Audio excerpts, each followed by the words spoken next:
میں آپ کے پاؤں کو بوسہ دینا چاہتا ہوں، اور وہ خوشبو لگاتے ہوئے یہ سوچتی ہے وہاں پہ میرا فلاں کزن آیا ہوگا، طالب علموں کو کہتے تھے کہ میرے اوپر پانی کے ڈول ڈالتے جاؤ، اور اگر آج وہاں پر گشت ہوا تو میں گشت بھی کروں گا۔ مدینہ طیبہ میں ایک عورت تھی کہ میں آپ کے ساتھ نکاح کرنا چاہتا ہوں، جو بندہ میری کتاب پڑھے تو اس کی دعا کو تو قبول کر لینا۔ ہمیں تو کب وہ حرام ہو گئے خود کیے جاؤ۔ الحمدللہ وکفی وسلام علی عبادہ الذین اصطفی، اما بعد۔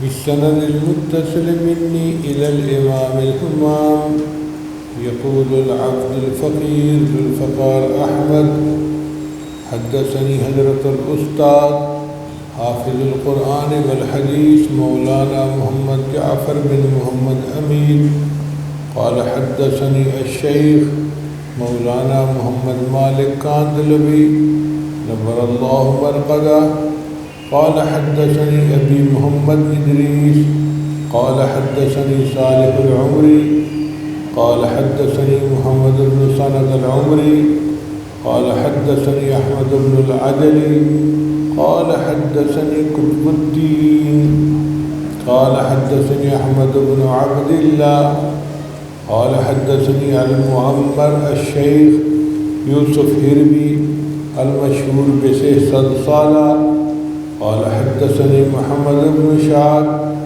قال حدثني يحيى بن عمار قال حدثني محمد بن يوسف الفربري قال حدثني الشيخ الإمام الحافظ الحجة أمير المؤمنين في الحديث وسيد المحدثين ابو عبد الله محمد بن اسماعیل بن ابراہیم بن المغیرہ الجعفی البخاری رحمۃ اللہ رحمۃ واسعہ۔ بسم اللہ الرحمن الرحیم۔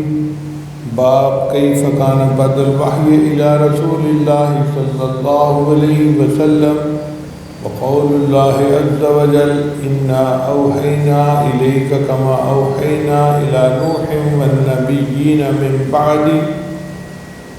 حدثنا الحمیدی قال حدثنا سفیان قال حدثنا یحیی بن سعید الانصاری قال اخبرنی محمد بن ابراہیم التیمی انه سمع علقمة بن وقاص الليثي يقول سمعت عمر بن الخطاب رضی اللہ تعالی عنہ علی المنبر یقول سمعت رسول اللہ صلی اللہ علیہ وسلم یقول انما الاعمال بالنیات وانما لامرئ ما نوى فمن كانت هجرته الى دنیا يصيبها او الى امرأة ينكحها فهجرته الى ما هاجر اليه۔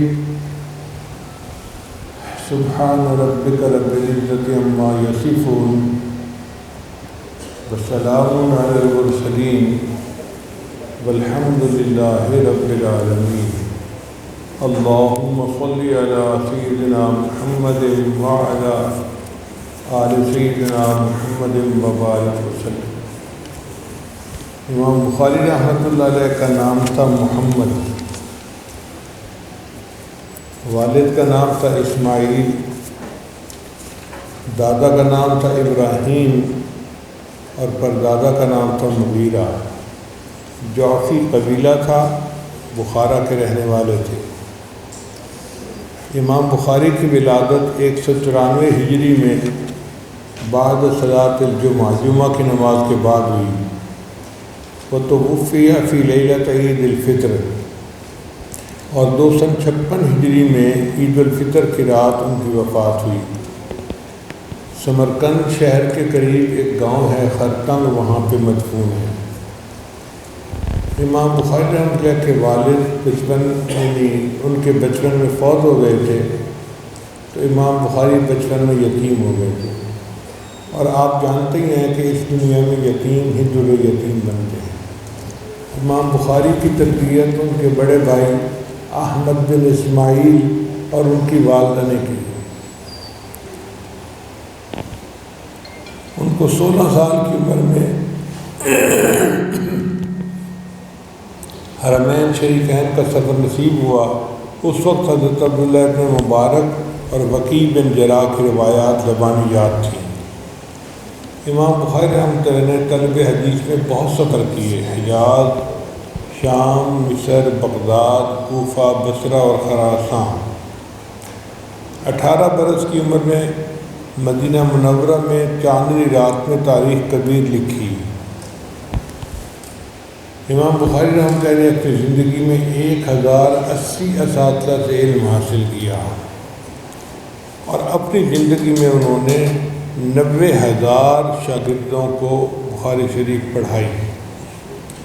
درخت اپنے پھل سے پہچانا جاتا ہے، اسی طرح استاد اپنے شاگرد سے پہچانا جاتا ہے۔ امام بخاری رحمۃ اللہ کی عظمت دیکھنی ہو تو ان کے شاگردوں پہ نظر دوڑائیں۔ امام مسلم، امام ترمذی اور امام نسائی یہ امام بخاری کے شاگرد۔ اللہ تعالیٰ نے امام بخاری رحمۃ اللہ کو بے پناہ قوت حافظہ عطا فرمائی تھی۔ چنانچہ ابن المجاہد کہتے ہیں کہ کنت عند البیکندی، میں بیکندی کے پاس تھا، فقال علی، وہ مجھے کہنے لگے، لو جئت قبل، اگر تو پہلے آ جاتا، لرأیت صبیا یحفظ 70,000 حدیث، تو میں تمہیں ایک ایسا لڑکا دکھاتا جس کو 70,000 حدیثیں یاد ہیں۔ یعنی لڑکپن کی عمر میں وہ 70,000 حدیثوں کے حافظ بن چکے تھے۔ ان کا تقوی اتنا تھا کہ حافظ رجا کہتے ہیں ہوا آیۃ من آیات اللہ یمشی علی الارض، کہ امام بخاری تو اللہ کی نشانیوں میں سے نشانی تھے جو زمین پہ چلتے تھے۔ امام احمد بن حنبل رحمۃ اللہ جیسے عظیم بزرگ ان کے بارے میں فرماتے ہیں، ما اخرجت خراسان و مثل محمد بن اسماعیل البخاری، کہ خراسان میں محمد بن اسماعیل بخاری جیسا پھر کوئی دوسرا بندہ پیدا نہیں ہوا۔ ایک مرتبہ امام بخاری رحمۃ اللہ نے حدیث کا درس دیا، وہ اتنا مؤثر تھا کہ امام مسلم رحمۃ اللہ علیہ آئے اور کہنے لگے، دعنی اقبل رجلیک یا استاذ الاستاذین و یا سید المحدثین، اپنا ذرا پاؤں آگے کیجئے اے استادوں کے استاد اور محدثین کے سردار، میں آپ کے پاؤں کو بوسہ دینا چاہتا ہوں۔ یعنی امام مسلم رحمۃ اللہ جیسے عظیم جو صاحب حدیث تھے وہ امام بخاری کے پاؤں کو بوسہ دینا چاہتے تھے۔ بخاری شریف لکھی کیسے گئی؟ ایک مرتبہ امام بخاری نے خواب میں نبی اسلام کی زیارت کی اور دیکھا کہ میں آپ کے بدن اطہر سے مکھیاں اڑا رہا ہوں۔ انہوں نے اپنے استاد ابو اسحاق کو یہ خواب سنایا تو انہوں نے اس کی تعبیر دی، انت تذب عنہ الکذب، کہ نبی علیہ السلام کے کلام میں جو جھوٹ شامل ہونے لگے گا تو اس جھوٹ کو الگ کر دے گا۔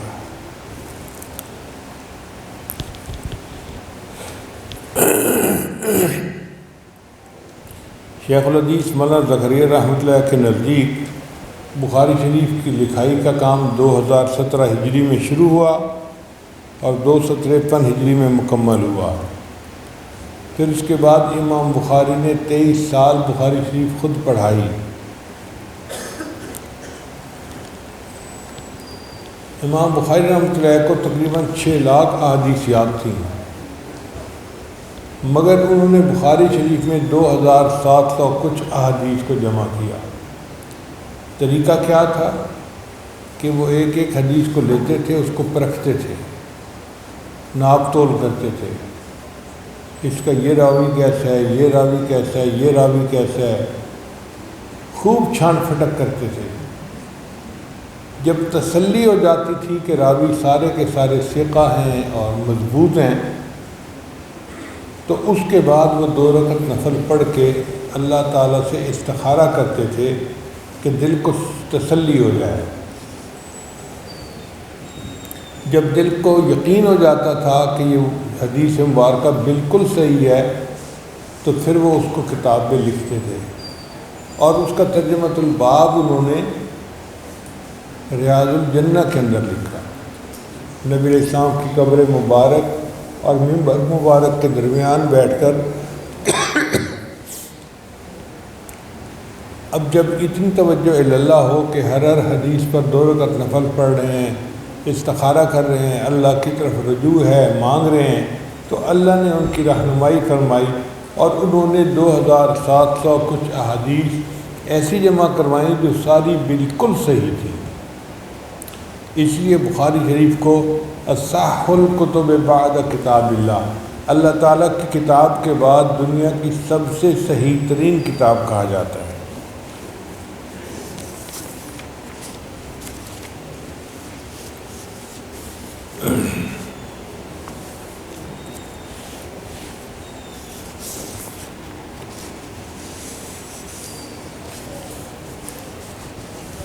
حدیث مبارکہ پر تو لاکھوں کتابیں لکھی گئیں، مگر ان میں سے 6 کتابیں ایسی تھیں جن کو صحاح ستہ کہا جاتا ہے یا اصول ستہ کہا جاتا ہے۔ ان کی صحت حدیث کے اوپر سب محدثین کا اجماع ہے، متفق ہیں علماء۔ بڑی بات ہے کہ ساری دنیا کے علماء متفق ہوں، عرب اور عجم کے، کہ جی اس کتاب کی ساری حدیثیں بالکل صحیح ہیں۔ ایک پھول بھی دیکھنے میں بہت خوبصورت ہوتا ہے، لیکن جب اس کا گلدستہ بنا دیا جائے مختلف پھولوں کا تو خوبصورتی بڑھ جاتی ہے۔ آپ یوں ہی سمجھیے کہ یہ صحاح ستہ پھولوں کی طرح کتابیں تھیں، اللہ نے ان کا گلدستہ بنوا دیا۔ چنانچہ اس صحاح ستہ کی ہر کتاب کا اپنا ایک الگ رنگ ہے۔ امام مسلم رحمۃ اللہ علیہ کے نزدیک حدیث کی فنی حیثیت کو سمجھنے کے لیے اس کا پتہ ہونا ضروری تھا، اس لیے انہوں نے حدیث کے بارے میں مقدمہ لکھا جس کو مقدمہ مسلم کہا جاتا ہے۔ انہوں نے مقدمہ مسلم سے اپنی کتاب کی ابتدا کی۔ ابن ماجہ کا مقصد تالیف عمل بالحدیث تھا، اور عمل بالحدیث تب ممکن ہے جب انسان کے دل میں نبی اسلام کی محبت ہو، لہذا انہوں نے حب رسول کے ابواب سے کتاب کی ابتدا کی۔ امام ترمذی، امام ابو داود اور امام نسائی تینوں کا مقصد فقہی ترتیب پر روایات کو جمع کرنا تھا، لہذا انہوں نے اپنی کتاب کو کتاب الصلاۃ یعنی کتاب الطہارت سے کتاب کا آغاز کیا۔ امام بخاری رحمۃ اللہ کا مقصد تالیف یہ تھا کہ حدیث کا مقصد ہے قرآن کو واضح کرنا، لِتُبَيِّنَ لِلنَّاسِ مَا نُزِّلَ إِلَيْهِمْ، اس لیے انہوں نے اپنی کتاب کا آغاز بدء الوحی سے شروع کیا۔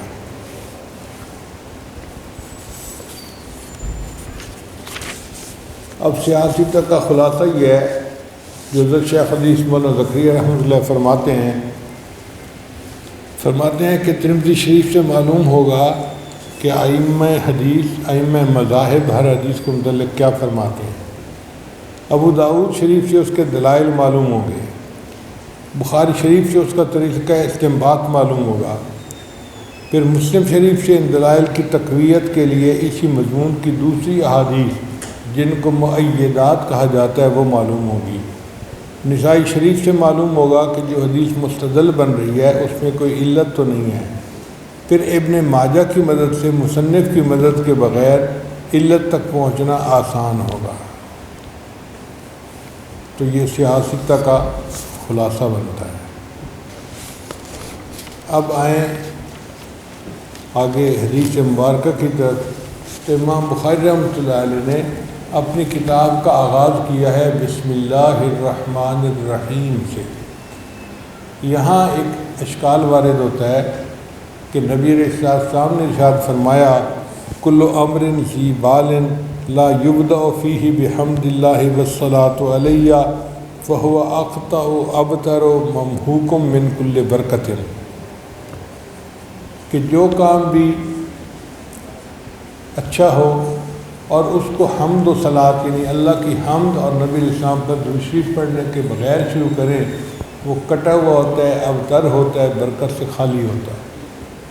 تو جب یہ حدیث مبارکہ ہے تو امام بخاری نے اپنی کتاب کو حمد و صلاۃ سے کیوں نہیں شروع کیا؟ محدثین نے اس کے مختلف جواب دیے ہیں۔ ایک جواب تو یہ دیا ہے کہ انہ حمد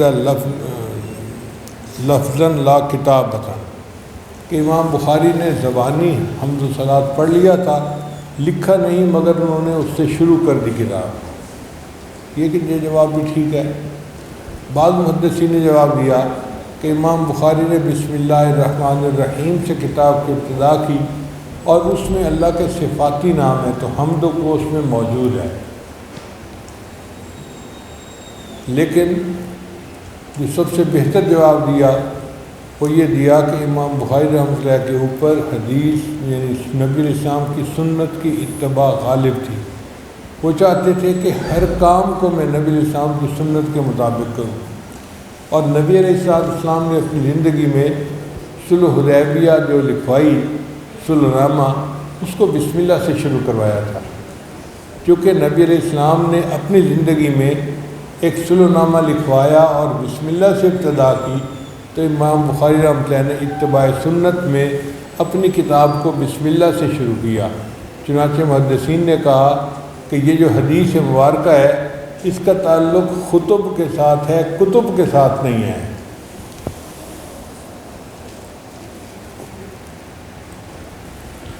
خطب سے کیا مراد؟ کہ خطبہ جمعہ، خطبہ عیدین، خطبہ جہاد، خطبہ نکاح، تو خطبہ جب پڑھا جائے تو حمد اور صلات سے پڑھا جائے۔ کتاب لکھنے کے لیے یہ شرط نہیں ہے۔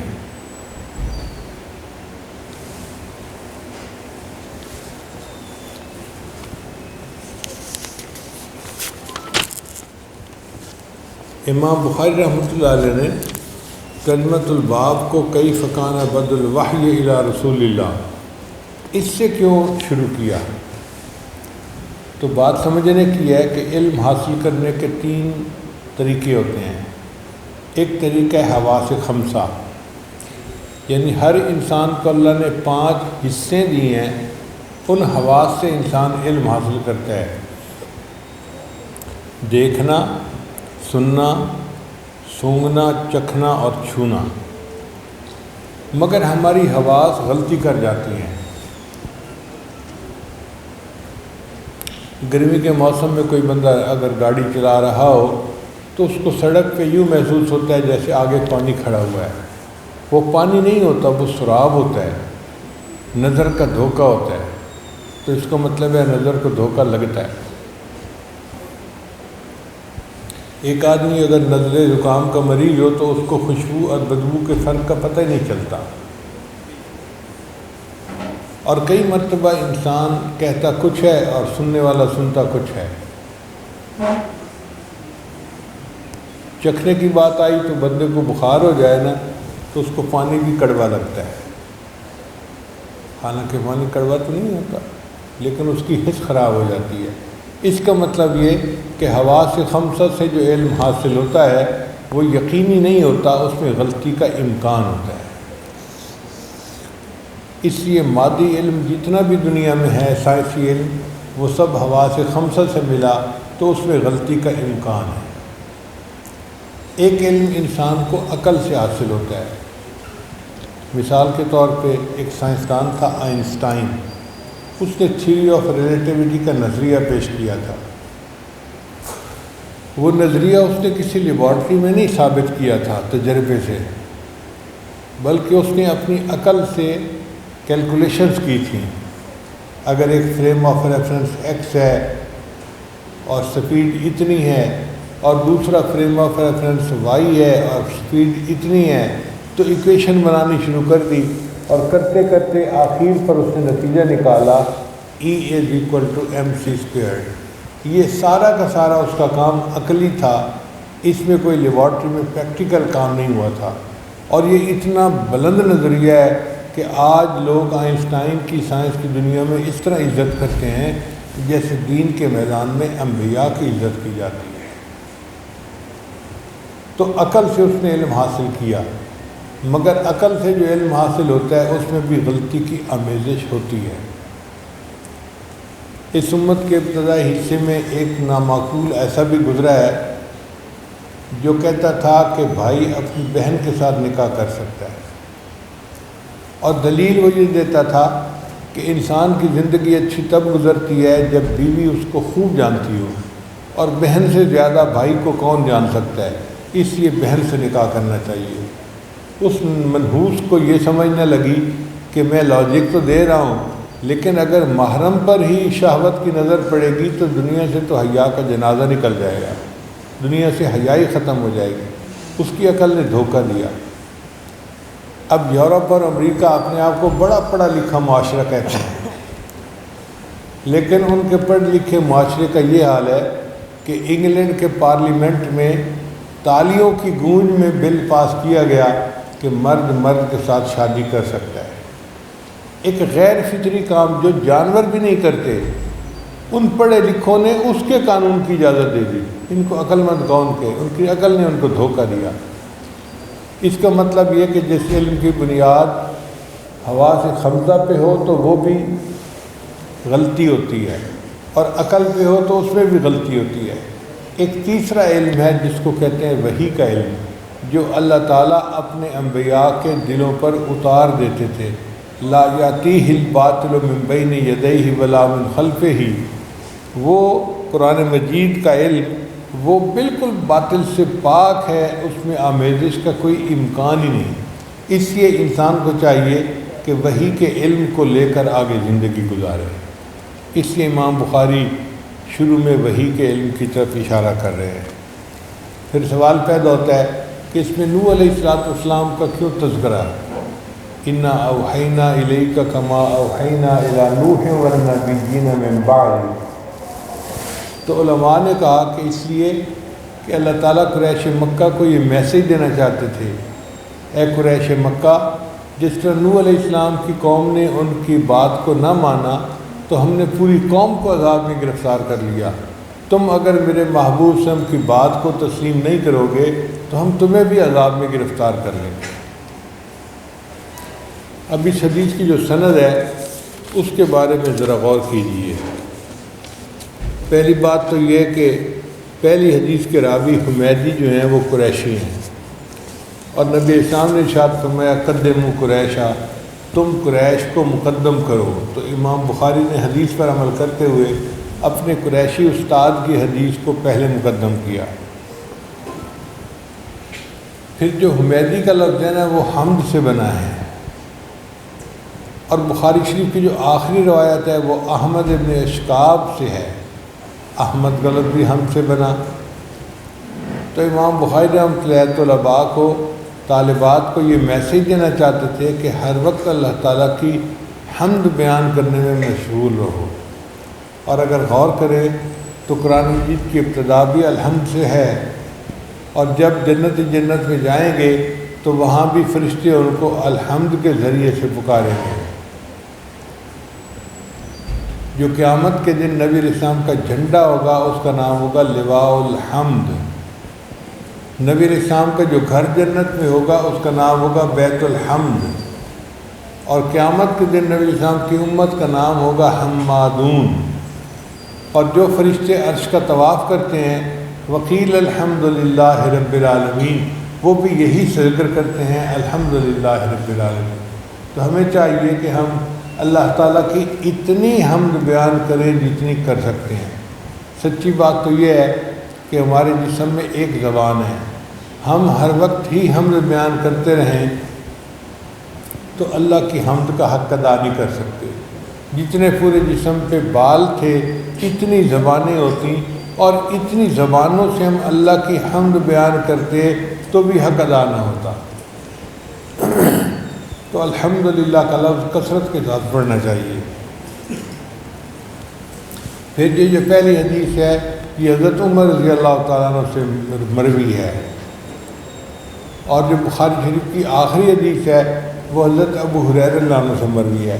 تو امام بخاری رحمۃ اللہ طلباء اور طالبات کو یہ میسیج دینا چاہتے تھے کہ تمہاری زندگی کا نظم و نسق حضرت عمر کی طرح ہونا چاہیے، اور تمہارے اندر علم کی طلب حضرت ابو ہریرہ جیسی ہونی چاہیے۔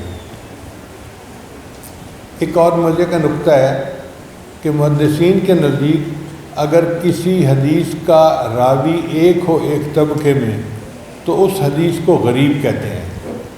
جیسے ہزاروں صحابہ کو یہ حدیث یاد تھی، لیکن جو روایت آگے چلی تو وہ حضرت عمر رضی اللہ عنہ سے چلی، اور کسی صحابی سے نہیں چلی، تو سند کے اعتبار سے یہ حدیث صحیح ہے مگر غریب ہے۔ اسی طرح بخاری شریف کی جو آخری حدیث ہے وہ محمد بن فضیل ایک راوی ہیں، ان کے ذریعے سے ہوئی، جس نے بھی نقل کی انہی کے ذریعے سے کی، حالانکہ لاکھوں محدثین کو یہ حدیث یاد تھی۔ اب اگر کوئی پوچھے جی ایسا کیوں ہوا، تو اس کی مثال سمجھیں۔ ایک آدمی کے 4 بیٹے ہیں، اولاد ایک سے آگے چلتی ہے۔ اب کوئی اگر پوچھے جی ایسا کیوں ہوا، ہم کہیں گے بھئی اللہ کی مرضی۔ اسی طرح حدیث حضرت مولانا کے ذریعے سے آگے چلی، باقی صحابہ سے نہیں چلی۔ کیوں نہیں چلی؟ اللہ کی مرضی، اللہ کو ایسے ہی منظور تھا۔ مگر پہلی حدیث بھی سند کے اعتبار سے غریب ہے اور آخری حدیث بھی سند کے اعتبار سے غریب ہے، تو شاید امام بخاری یہ کہنا چاہتے تھے کہ بدأ الاسلام غریبا وسیعود غریبا فطوبی للغرباء۔ یہ امام بخاری رحمۃ اللہ طلباء کو یہ میسیج دینا چاہتے تھے، کن فی الدنیا کأنک غریب او عابر سبیل۔ اب حدیث مبارکہ کے مضمون کی طرف آئیے۔ نبی علیہ السلام نے ارشاد فرمایا، انما الاعمال بالنیات، اعمال کا مدار نیت پر ہے، یعنی اعمال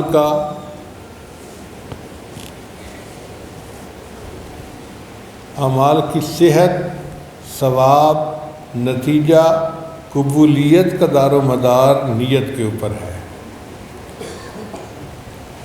امام شافعی اس حدیث کے بارے میں فرماتے ہیں کہ ان ھذا الحدیث یدخل فیہ نصف العلم، کہ اس حدیث میں آدھا علم شامل ہے۔ وہ کیسے؟ کہ عبادات 2 طرح کی ہوتی ہیں، بدنی عبادات اور قلبی عبادات۔ اب انما الاعمال بالنیات کا تعلق چونکہ قلب کے ساتھ ہے تو اس میں آدھا علم داخل ہو گیا۔ امام بہقی رحمۃ اللہ فرماتے ہیں کہ یہ حدیث جوامع الکلم میں سے ہے۔ جوامع الکلم کا مطلب یہ ہے کہ بات مختصر ہو اور اس کے معنی بہت وسیع ہو، دریا سمندر کی طرح، یعنی دریا کو کوزے میں بند کر دینا، اس کو جوامع الکلم کہتے ہیں۔ اب آپ دیکھیے انما الاعمال بالنیات چند لفظ ہیں مگر انسان کی پوری زندگی کے اوپر محیط ہیں، ہر عمل میں ہمیں یہ حدیث کام آتی ہے۔ امام عبد الرحمن بن مہدی فرماتے ہیں، من اراد ان یصنف کتابا فلیبتدئ بہذا الحدیث، جو بندہ کتاب لکھنے کا ارادہ کرے وہ اس حدیث سے کتاب کی ابتدا کرے، کیونکہ اس کا حدیث کا عمل دخل پوری زندگی انسان کو رہتا ہے، قدم قدم کے اوپر۔ اب یہاں پر انما الاعمال بالنیات کہا گیا، یعنی اعمال بھی جمع اور نیات بھی جمع۔ اس کو کہتے ہیں مقابلۃ الجمع بالجمع، جمع کا مقابلے میں جمع لانا۔ اور ایک حدیث پاک میں فرمایا گیا، کل عمل بنیتہ، ہر عمل نیت کے مطابق ہوتا ہے۔ نیت کو مفرد لایا، عمل کو جمع لایا۔ اس کی وجہ کیا تھی؟ کہ قلب ایک ہے، اس کا تعلق نیت کے ساتھ ہے، اس لیے قلب ایک ہونے کی وجہ سے نیت کا لفظ مفرد لائے ہیں۔ پھر ایک لفظ ہے عمل اور ایک لفظ ہے فعل۔ انسان کے کام کو عمل کہتے ہیں اور جو جانوروں کا کام ہو اس کو فعل کہتے ہیں۔ اسی اللہ نے قرآن مجید میں وَاعْمَلُوا صَالِحًا کہا ہے تو وَافْعَلُوا صَالِحًا نہیں فرمایا، کیونکہ عمل کا لفظ ذوی العقول کے لیے ہوتا ہے اور فعل کا لفظ بہائم کے لیے ہوتا ہے۔ ایک لفظ ہوتی ہے نیت اور ایک لفظ ہوتا ہے ارادہ۔ نیت کے اندر انسان کی غرض ہوتی ہے تو انسان کے لیے نیت کا لفظ آتا ہے، اور ارادے میں غرض نہیں ہوتی، لہذا اللہ نے اپنے لیے ارادے کا لفظ استعمال کیا، وَأَرَادَ رَبُّكَ قرآن مجید میں ہے۔ اور انسان جب کوئی کام کرتا ہے تو نیت اس کے لیے استعمال ہوتی ہے۔ اب یہاں سے ایک بات سمجھ میں آئی کہ اگر کسی عمل میں بندے کی نیتیں کئی ہو جائیں تو عمل کا اجر بڑھ جاتا ہے۔ مثال کے طور پہ ایک بندہ نیت کرتا ہے جی کہ میں مسجد جا رہا ہوں جماعت کے ساتھ نماز پڑھ کے آؤں گا، اس کو جماعت کا ثواب مل جائے گا۔ دوسرا بندہ نیت کرتا ہے میں مسجد میں باجماعت نماز پڑھوں گا، جتنی دیر مسجد میں رہوں گا میں اعتکاف کی نیت سے رہوں گا، میں جتنی دیر مسجد میں رہوں گا اللہ کا ذکر کرتا رہوں گا، میں جو دوستوں کو ملوں گا تو محلے والوں کی خیریت دریافت کروں گا، اور اگر آج وہاں پر گشت ہوا تو میں گشت بھی کروں گا، اور اگر درس قرآن درس حدیث ہوا تو میں وہ بھی سنوں گا۔ اب اس بندے نے چونکہ اتنی نیتوں کو جمع کر لیا تو اس کو مسجد جانے کا ثواب زیادہ ملے گا بنسبت پہلے کے۔ تو ہمیں بھی چاہیے کہ ہم اپنے عمل میں نیتوں کو جمع کر لیا کریں۔ چنانچہ ایک محدث لکھتے ہیں کہ میں کپڑے پہنتے وقت 40 نیتوں کو اکٹھا کیا کرتا تھا۔ 40 نیتیں، اللہ اکبر کبیرہ۔ ہم تو 2-4 نیتوں سے زیادہ نیت بھی نہیں کر سکتے۔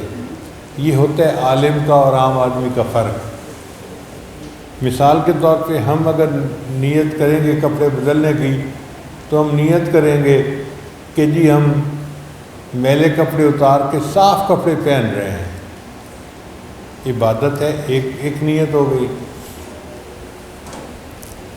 مگر جو عالم ہے وہ ساتھ یہ نیت بھی کرے گا کہ میں نے مسجد میں جانا ہے اور میرے اللہ نے حکم دیا خذوا زینتکم عند کل مسجد، مسجد میں جاتے ہوئے زینت اختیار کرو، میں اس لیے صاف ستھرے کپڑے پہن رہا ہوں۔ پھر وہ تیسری نیت یہ بھی کرے گا کہ میرے اللہ نے مجھے ستر چھپانے کا حکم دیا ہے، میں کپڑوں کے ذریعے سے اپنے ستر کو چھپا رہا ہوں۔ پھر یہ بھی نیت کرے گا کہ وہاں مسجد میں دوسرے لوگ ہوں گے، مجمع ہوگا، تو میرے پسینے والے کپڑوں سے کسی کو بدبو نہ آئے، کسی کو تکلیف نہ پہنچے، میں دوسروں کو تکلیف نہیں پہنچانا چاہتا۔ تو دیکھیں اس نے کتنی نیتوں کو اکٹھا کر لیا۔ تو جس نے اپنے عمل میں کئی نیتوں کو اکٹھا کر لیا اس کو ثواب زیادہ ملا بنسبت دوسرے کے۔ ہمارے اکابر کئی سال اپنے مشائخ کی صحبت میں رہ کے نیت کرنا سیکھا کرتے تھے۔ آج تو ہم سمجھتے ہیں کہ ہم خود ہی نیت کرنا جانتے ہیں اور ہمیں پتہ ہی نہیں چلتا۔ حضرت شیخ رضی مولانا زکریا رحمۃ اللہ نے لکھا ہے کہ ایک آدمی اپنے شیخ کو گھر لے آیا، نیا گھر بنایا تھا دعا کروانے کے لیے۔ انہوں نے آ کے گھر دیکھا، پھر ایک کمرے میں کھڑے ہو کے انہوں نے کویسچن پوچھا، بھئی اس کمرے میں جو آپ نے روشن دان اور کھڑکیاں بنوائی ہیں اس میں تمہاری نیت کیا تھی؟ تو وہ کہنے لگا کہ حضرت میں نے کھڑکیاں ایسی بنوائی ہیں کہ یہاں سے روشنی آئے گی، ہوا آیا کرے گی کمرے میں۔ تو شیخ نے فرمایا اللہ کے بندے تو نیت یہ کرتا کہ یہاں سے مجھے اذان کی آواز کمرے میں سنائی دیا کرے گی، ہوا اور روشنی تو ویسے ہی مل جانی تھی، اس کی نیت کرنے کی کیا ضرورت تھی؟ تو دیکھیے انہوں نے نیت کرنی سکھائی۔ ہم بھی اپنے مشائخ کے پاس رہ کے مختلف کاموں میں نیت کرنا سیکھیں، اور اپنی نیت کو جتنا بہتر کر لیں گے ہمارے اعمال کا اجر بڑھ جائے گا۔ چنانچہ حضرت مولانا یحییٰ رحمۃ اللہ علیہ شیخ رضی رحمۃ اللہ کے والد تھے، وہ عصر کے بعد کنویں پہ چلے جاتے تھے اور 2 طالب علموں کو کہتے تھے کہ میرے اوپر پانی کے ڈول ڈالتے جاؤ۔ وہ طلباء سینکڑوں ڈول پانی کے ان کے اوپر ڈالتے تھے۔ قریب میں ایک عام آدمی رہتا تھا، حضرت سے عقیدت محبت بھی رکھتا تھا، وہ آتا تو روز یہ تماشا دیکھتا کہ درجنوں کے حساب سے ڈول ڈالے جا رہے ہیں اور حضرت بیٹھے ہیں اور نہایا جا رہا ہے۔ تو وہ کہتا تھا ہمیں تو کب وہ حرام ہو گئے خود کیے جاؤ، کہ ہمیں تو آپ کہتے ہیں کہ اسراف جو ہے فضول خرچی پانی میں یہ حرام ہے اور خود آپ کر رہے ہیں۔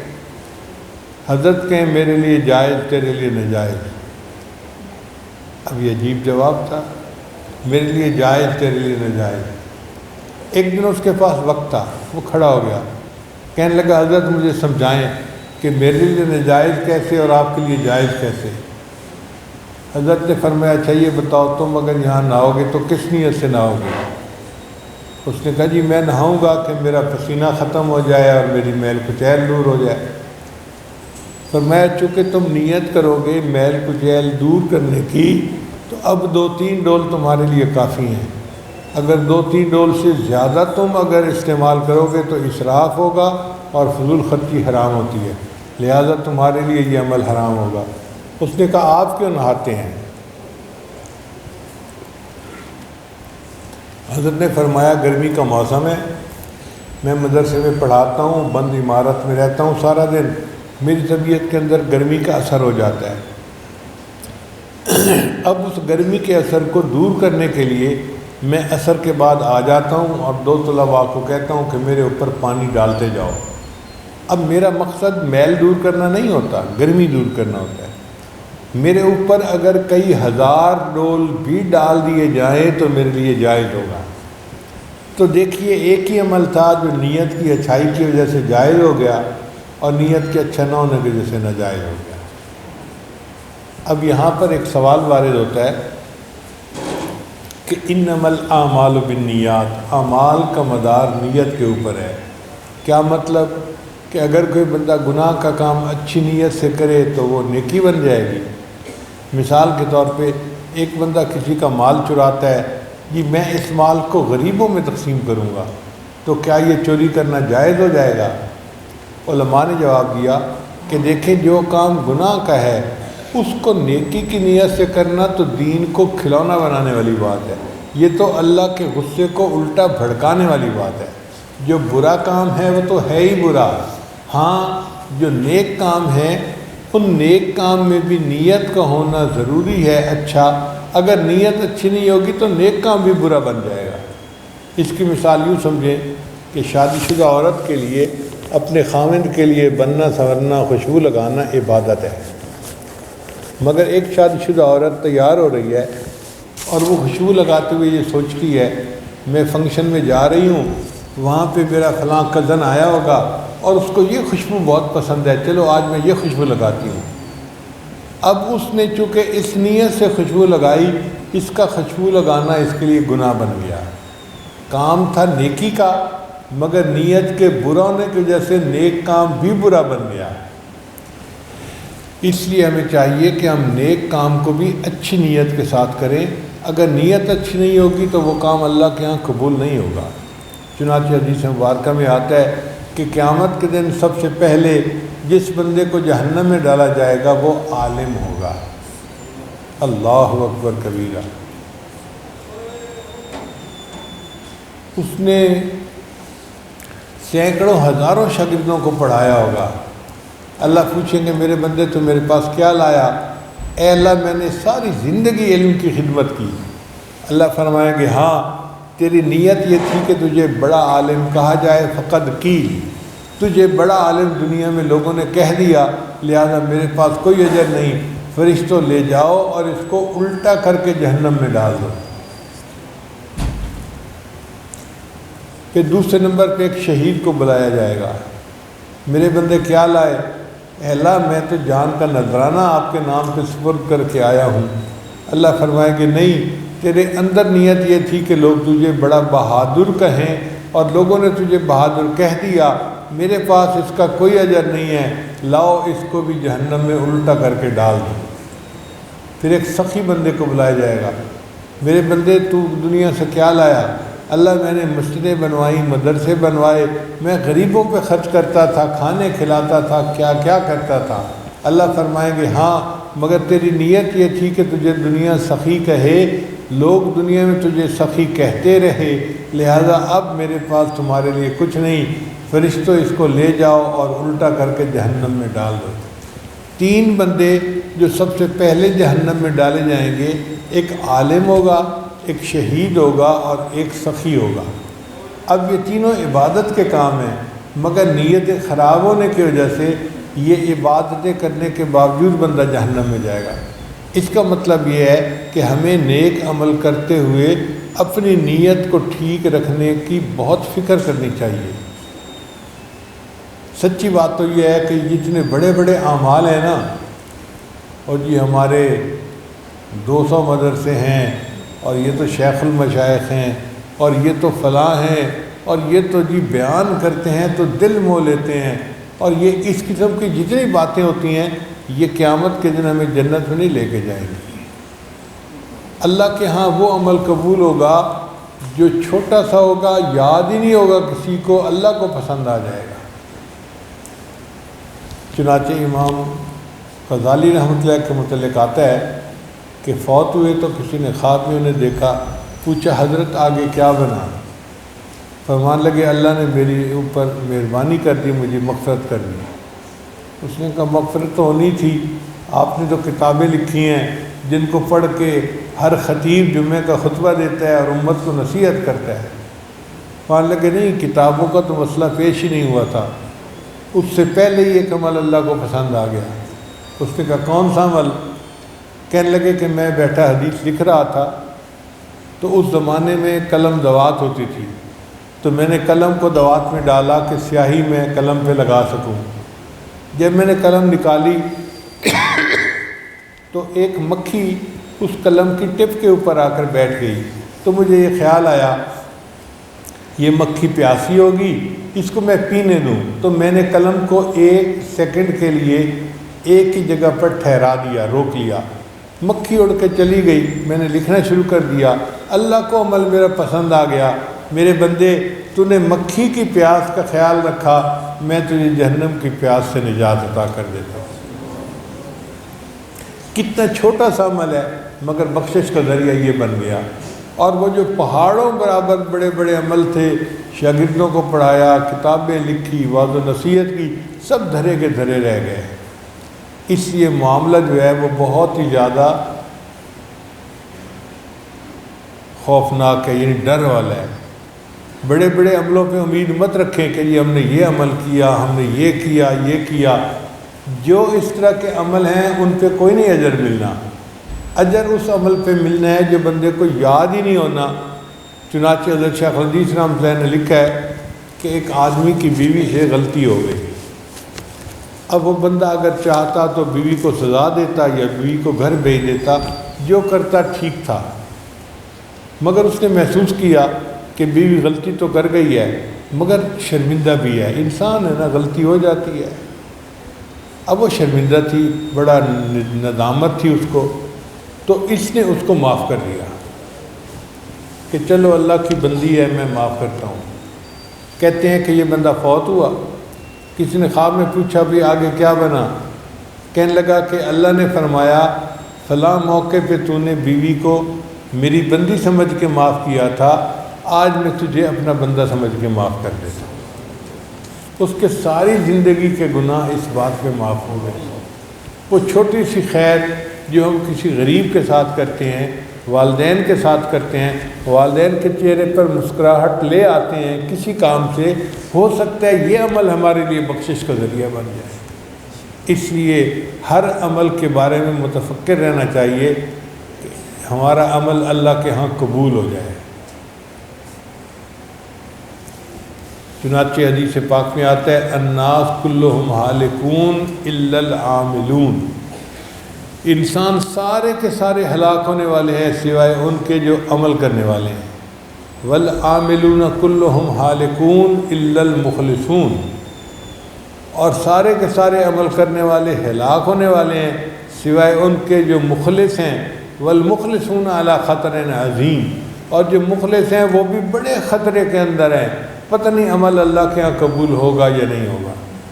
اس لیے جب تنہائی ملے اللہ کے سامنے روئیں دھوئیں فریاد کریں کہ یا اللہ ہم اعمال تو کر رہے ہیں، اب ان عملوں میں اخلاص بھی عطا فرما اور انہیں شرف قبولیت بھی عطا فرما۔ چھوٹا ہوگا عمل اللہ کے ہاں بڑا موٹا ہوگا اگر اس میں اخلاص ہوگا۔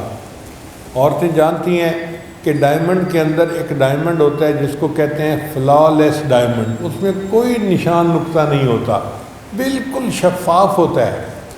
وہ ڈائمنڈ ہوتا چھوٹا سا ہے مگر اس کی قیمت کروڑوں میں جاتی ہے۔ چھوٹا سا پتھر کا ٹکڑا اور کروڑوں میں اس کی قیمت، کیوں؟ فلا لیس ہوتا ہے۔ اسی طرح جو عمل فلا لیس ہوگا اس میں کوئی ملاوٹ نہیں ہوگی، ادھر ادھر کی نیت کی، واہ واہ کی، لوگوں کی جو یعنی تعریفیں ہوتی ہیں، اس قسم کی کوئی نیت ہوگی ہی نہیں، صرف اللہ کے لیے ہم نے کیا ہوگا، وہ قیامت کے دن ہماری بخشش کا سبب بن جائے گا۔ لہذا یہ حدیث مبارکہ ہماری پوری زندگی کے اوپر حاوی ہے۔ اب اس کا شان نزول بھی سن لیجئے کہ مدینہ طیبہ میں ایک عورت تھی، اس کا نام تھا قیس، اور مکہ مکرمہ کے ایک صحابی اس سے شادی کرنا چاہتے تھے، وہ انٹرسٹڈ تھے۔ انہوں نے پیغام بھیجا کہ میں آپ کے ساتھ نکاح کرنا چاہتا ہوں۔ قیس نے جواب دلوایا، آپ ہجرت کر کے مدینہ آ جائیں تو میں نکاح کے لیے تیار ہوں۔ چنانچہ وہ صحابی مکہ سے ہجرت کر کے مدینہ آ گئے اور نکاح ہو گیا۔ اب جب نکاح ہو گیا تو صحابہ میں ایک مسئلہ چل پڑا کہ جن لوگوں نے اللہ اور اس کے رسول کے لیے ہجرت کی، جو ثواب ان کو ملا، کیا اس بندے کو بھی وہی ثواب ملا یا مختلف ملا؟ تو نبی علیہ السلام نے بات کو کلیئر کر دیا کہ انما الاعمال بالنیات، اعمال کا مدار نیت کے اوپر ہے۔ جس نے اللہ اور اس کے رسول کے لیے ہجرت کی، اس نے اللہ اور اس کے رسول کے لیے ہجرت کی، اور جس نے کسی عورت سے نکاح کے لیے ہجرت کی، اس کی ہجرت عورت سے نکاح جو ہے اس کی وجہ سے ہے، اس کو وہ اجر نہیں مل سکتا جو پہلوں کو ملا۔ تو اعمال کا مدار نیت کے اوپر ہوتا ہے۔ اللہ تعالی ہمیں اپنی ہر عمل میں صحیح نیت کرنے کی توفیق عطا فرمائے۔ حضرت شیخ حدیث رحمۃ اللہ سے کسی نے پوچھا، حضرت یہ تصوف کیا بلا ہے؟ تو شیخ حدیث رحمۃ اللہ نے جواب دیا کہ تصوف کی ابتدا انما الاعمال بالنیات، اور تصوف کی انتہا ان تعبد اللہ کانک تراہ، یہ ہے۔ اب ایک بات آخری سمجھ میں آنے والی جو رکھنے والی ہے وہ یہ ہے کہ جہاں قرآن مجید پڑھا جاتا ہے وہاں پر اللہ کی رحمتیں برستی ہیں، نور برستا ہے۔ وَإِذَا قُرِئَ الْقُرْآنُ فَاسْتَمِعُوا لَهُ وَأَنصِتُوا لَعَلَّكُمْ تُرْحَمُونَ، تم پر رحمتیں برسیں، یعنی تم پر نور برسایا جائے۔ اسی طرح جہاں حدیث مبارکہ کی تلاوت ہوتی ہے وہاں بھی نور برستا ہے۔ کہتے ہیں کہ دہلی میں ایک مجذوب رہتا تھا، وہ جاتے جاتے ایک مکان کو دیکھ کر کہنے لگا، کیا ہے جو اس مکان پہ نور کی بارش ہو رہی ہے؟ تو پھر لوگوں نے اس کو کہا کہ یہاں پر ایک محدث ہیں جو اپنے شاگردوں کو حدیث کا درس دے رہے ہیں۔ ایک بزرگ گزرے عبدالعزیز دباغ رحمۃ اللہ علیہ، وہ اعمیٰ بھی تھے، یعنی اندھے بھی تھے اور امی بھی تھے، ان پڑھ بھی تھے۔ ان کے سامنے قرآن مجید کی آیت پڑھی جاتی تو وہ بتا دیتے تھے یہ قرآن کی آیت ہے، حدیث پاک پڑھی جاتی تو بتا دیتے یہ حدیث مبارکہ ہے۔ لوگ بڑے حیران ہوتے تھے کہ بندہ اندھا بھی ہے، ان پڑھ بھی ہے، اس کو کیسے پتہ چل جاتا ہے؟ تو کسی نے پوچھا تو انہوں نے کہا کہ جب قرآن مجید کی آیت پڑھی جاتی ہے تو انوارات اور ہوتے ہیں، حدیث مبارک کے انوارات کچھ اور ہوتے ہیں، اور جب عام بندہ کلام کرتا ہے اس میں کوئی نور نہیں ہوتا، تو مجھے اس طرح پتہ چل جاتا ہے کہ جو لفظ پڑھے گئے یہ آیت ہے، حدیث ہے یا عام بندے کی گفتگو ہے۔ اس کا مطلب یہ کہ انوارات ہوتے ہیں۔ چنانچہ بخاری شریف کی طالبات یہ بات ذہن میں رکھیں کہ یہ سال ان کا حدیث مبارکہ کے پڑھنے کا سال ہے، تو پورا سال یہ حدیث کا درس سنیں گی اور انوارات کی بارش میں بیٹھیں گی۔ اب اگر یہ ہر وقت اپنے دل کے برتن کو ٹھیک رکھیں گی اور اللہ کی طرف دھیان رکھیں گی تو وہ انوارات ان کے سینوں میں جمع ہو جائیں گے، اور اگر غفلت کریں گی تو پھر وہ ان انوارات سے محروم ہو جائیں گے۔ لہذا پورا سال ان انوارات کو سمیٹیے اور نبی علیہ السلام کی محبت کو دل میں اور زیادہ بڑھائیے۔ اس لیے کہتے ہیں کہ بخاری شریف کے سال میں طلباء اور طالبات کو اکثر نبی علیہ السلام کی زیارت نصیب ہوتی ہے۔ اس کی وجہ کیا کہ ہر پیریڈ میں بیٹھ کے حدیث کی بات پڑھنا، نبی علیہ السلام کی باتیں سننا، نبی علیہ السلام کے بارے میں سوچنا، انسان کا دماغ پھر اسی خیال میں لگا رہتا ہے۔ جب سارا دن حدیث کی اور نبی علیہ السلام کے خیالات میں انسان کا گزرے گا، جب رات کو سوئے گا تو پھر خواب میں بھی اس کو نبی علیہ السلام کی زیارت نصیب ہو کر رہے گی۔ ہماری دعا ہے کہ اللہ تعالیٰ ہر طالبہ کو اور ہر طالب علم کو اس بخاری شریف کے سال میں اپنے پیارے حبیب وسلم کا دیدار نصیب فرمائے اور ان کے متبع سنت جو بندے امتی ہیں ان میں شامل فرمائے۔ اب آخری بات کہ بخاری شریف جو ہے یہ بہت اللہ کے ہاں مقبول کتاب ہے۔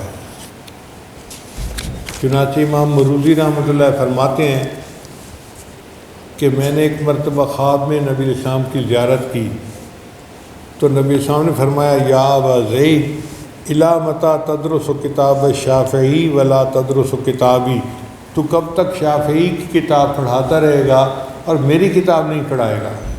وہ کہتے ہیں میں نے پوچھا اے اللہ کے وسلم آپ کی کتاب کون سی؟ تو نبی السلام نے فرمایا جامع محمد بن اسماعیل، محمد بن اسماعیل کی جو کتاب ہے نا بخاری شریف وہ میری کتاب ہے۔ علامہ فیبری رحمۃ اللہ فرماتے ہیں کہ میں نے ایک مرتبہ خواب میں نبی علیہ السلام کی زیارت نصیب ہوئی تو نبی صلی اللہ علیہ وسلم نے فرمایا این ترید، بھئی تم کہاں جا رہے ہو؟ میں نے کہا جی میں امام بخاری کے درس میں جا رہا ہوں۔ تو نبی صلی اللہ علیہ وسلم نے فرمایا اقرأہ منی السلام، اچھا ان کو میرے سلام پہنچا دینا۔ شیخ عبد الواحد بن آدم کہتے ہیں کہ میں نے خواب میں نبی صلی اللہ علیہ وسلم کی زیارت کی، آپ کے ساتھ چند صحابہ تھے اور آپ اس طرح کھڑے تھے جیسے کسی کا انتظار کر رہے ہوں، تو میں نے سلام دیا، فرد علیہ السلام، نبی السلام نے سلام کا جواب دیا۔ میں نے پوچھا اے میرے محبوب صلی اللہ علیہ وسلم آپ یہاں پہ کیوں کھڑے ہیں؟ تو نبی السلام نے فرمایا میں محمد بن اسماعیل امام بخاری کا انتظار کر رہا ہوں۔ میری آنکھ کھل گئی تو میں نے وہ ڈیٹ، وہ دن، وہ وقت جو ہے لکھ لیا۔ چند دنوں کے بعد امام بخاری کی وفات کی خبر پہنچی۔ جب میں نے اپنے نوٹس کو دیکھا تو جس وقت میں نے خواب دیکھا تھا اس وقت امام بخاری کی وفات ہوئی تھی، اور ان کی وفات کے یعنی ان کے وفات کے بعد استقبال کے لیے گویا نبی السلام انتظار فرما رہے تھے۔ کہتے ہیں کہ امام بخاری رحمۃ اللہ کو جب قبر میں دفن کیا گیا تو قبر کی مٹی سے خوشبو آتی تھی۔ اب اس پہ بعض لوگ بہت حیران ہوتے ہیں کہ جی قبر سے کیسے خوشبو آ گئی، لیکن ہمیں کوئی حیرانی نہیں ہے۔ اس کی وجہ یہ ہے کہ شیخ سعدی رحمۃ اللہ فرماتے ہیں کہ میں غسل خانے میں گیا تو میں نے وہاں مٹی دیکھی جس میں سے بڑی خوشبو آ رہی تھی۔ بدو گفتم تو مشکی یا امیری، میں نے پوچھا تو مشک ہے یا عنبر ہے کہ از بوئے دل آویز تو مستم، کہ تیری دل آویز خوشبو سے میرا دل مست ہو رہا ہے۔ بگفتہ من گلے ناچیز مودم ولیکن مدت با گل نشستم، وہ کہنے لگی میں تو ناچیز مٹی ہوں، ایک پھول میرے اوپر گر گیا تھا، جمال ہم نشیں در من اثر کر، ہم نشیں کا جمال میرے اندر اثر کر گیا، وگرنہ من ہما خاکم کے ہستم، ورنہ میری کیا حیثیت، میں تو مٹی ہوں۔ تو جس طرح پھول کی خوشبو جو ہے مٹی کے اندر منتقل ہو گئی، امام بخاری رحمۃ اللہ بھی ایک پھول کی مانند تھے، جب ان کو قبر میں دفن کیا گیا تو ان کی خوشبو مٹی کے اندر منتقل ہو گئی اور ان کی قبر کی مٹی سے بھی خوشبو آنے لگ گئی۔ امام بخاری رحمۃ اللہ تعالیٰ کے مستجاب الدعوات بندے تھے، انہوں نے دعا مانگی کہ یا اللہ جو بندہ میری کتاب پڑھے اس کی دعا کو تو قبول کر لینا۔ علامہ سید اصیل الدین فرماتے ہیں کہ میں نے اپنی زندگی میں بخاری شریف کو 120 مرتبہ مختلف حاجات کے لیے پڑھا، اللہ نے میری ہر حاجت کو پورا کر دیا۔ جب بخاری شریف کے پڑھنے پر اس طرح دعائیں قبول ہوتی ہیں تو طالبات یہ بات نوٹ کریں کہ اب آپ بخاری شریف کی ابتدا تو کر چکیں، اب نیت یہ کر لیں کہ یا اللہ ہمیں ایسا بنا دے کہ ہم آپ کو پسند آ جائیں۔ ہم یہ نیت کر سکتے ہیں نا، یا اللہ ہمیں ایسا بنا دے کہ ہم آپ کو پسند آ جائیں۔ عمل کے اپنے احساس کیا ہے، بجز نظامت کے پاس کیا ہے، رہے سلامت تمہاری نسبت، میرا تو بس آسرا یہی ہے۔ اے میرے آقا صلی اللہ علیہ وسلم، آپ کی نسبت جو مل گئی ہے نا ہمیں علم کی، یہی تو ہمارا آسرا ہے، اس کے علاوہ ہمارے دامن میں کچھ نہیں، دامن خالی ہیں۔ اب اللہ کرے کہ یہ نسبت قیامت تک سلامت رہے اور ہم قیامت کے دن اسی نسبت کے ساتھ نبی علیہ السلام کے سامنے پیش کیے جائیں۔ دعا سے پہلے ہم توبہ کے کلمات پڑھ لیتے ہیں سچے دل کے ساتھ۔ جو کلمات میں پڑھوں پیچھے پیچھے مرد بھی پڑھیں، عورتیں بھی پڑھیں۔ الحمدللہ وکفا وسلام علی عبادہ الذین اصطفیٰ، اما بعد۔ یہ کلمات سچے دل کے ساتھ پڑھتے جائیے۔ بسم اللہ الرحمن الرحیم، لا الہ الا اللہ محمد الرسول اللہ، آمنت باللہ وملائکتہ وکتبہ ورسلہ والیوم الآخر والقدر خیرہ وشرہ من اللہ تعالی والبعث بعد الموت، آمنت باللہ کما ہوا باسمائہ وصفاتہ وقبلت جمیع احکامہ اقرار باللسان وتصدیق بالقلب، اشہد ان لا الہ الا اللہ واشہد ان محمدا عبدہ ورسولہ، استغفر اللہ ربی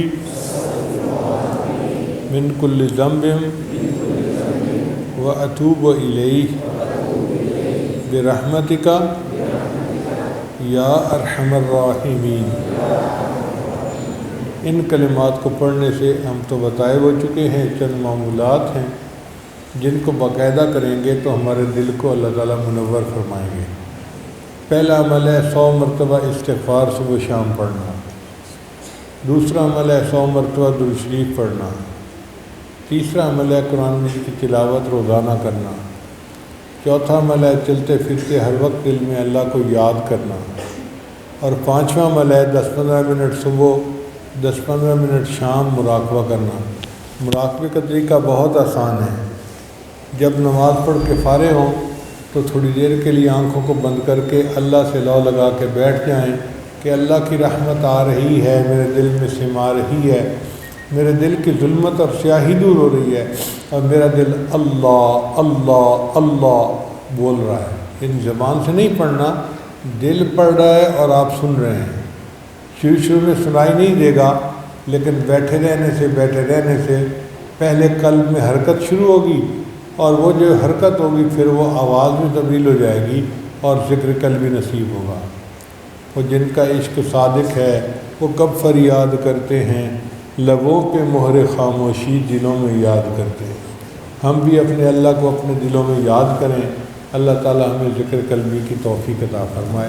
اب تھوڑی دیر کے لیے مراقبہ کر لیجئے، آنکھوں کو بند کر لیجئے، سر کو جھکا لیجئے، دنیا اور جو کوئی دنیا میں ہے اس سے ہٹ کٹ کے اللہ کی یاد میں ڈوب جائیے۔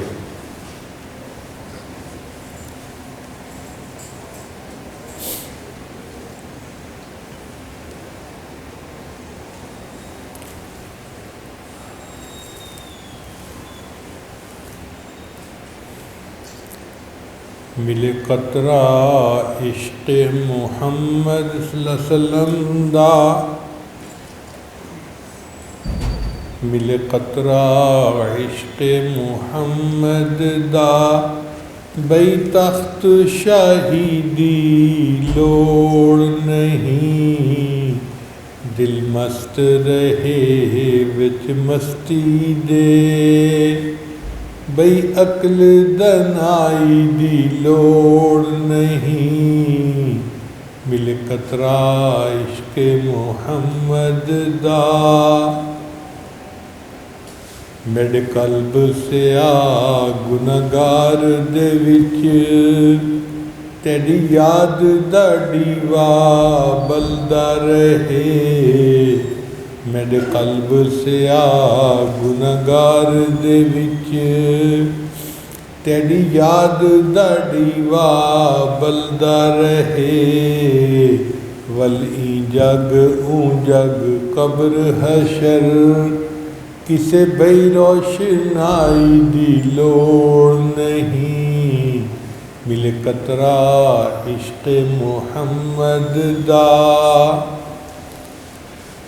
کر اپنے حبیب دا عشق عطا جگ سارے تو بے نیاز چکر کر اپنے حبیب دا عشق عطا جگ سارے تو بے نیاز چکر سر جھکدا رہے در تیرے اتے در دی گدائی دی لوڑ نہیں ملے قطرہ عشق محمد دا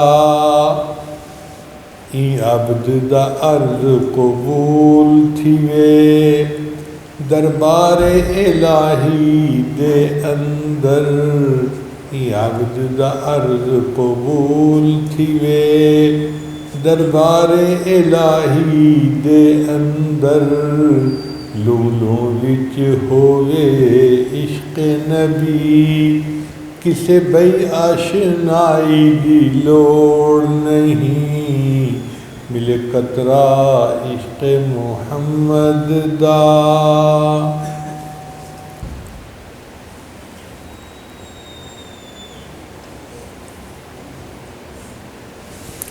لا الہ الا اللہ محمد رسول اللہ دعا کر لیجیے سبحان ربی العلی وہاب اللہم صلی علی سیدنا محمد وعلی آل سیدنا محمد وبارک وسلم۔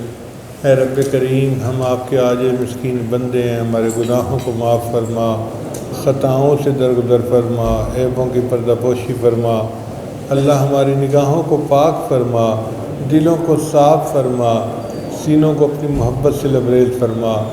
میرے مالک جسمانی بیماریوں کو دور فرما، روحانی بیماریوں کو دور فرما۔ اے اللہ ہمیں اپنے مقبول بندوں اور بندیوں میں شامل فرما۔ اے اللہ جتنی طالبات ہیں یا طلباء ہیں سب کو اپنے مقبول بندوں میں شامل فرما، سب کے سینوں کو علم نافع کے نور سے منور فرما۔ اے اللہ آج کی اس تقریب میں جتنی خواتین آئی ہیں سب کی حاجات کو اپنی رحمت سے پورا فرما۔ اے اللہ بچہ پریشان ہوتا ہے ماں باپ کی طرف دوڑتا ہے، اور بندہ پریشان ہوتا ہے تو پروردگار کی طرف لوٹتا ہے۔ اے بے کسوں کے دستگیر، اے ٹوٹے دلوں کو تسلی دینے والے، اے خالی جھولیوں کو بھر دینے والے میرے مالک، ہم نے بھی جھولیاں پھیلائی ہیں، اپنی رحمت سے انہیں بھر دیجئے۔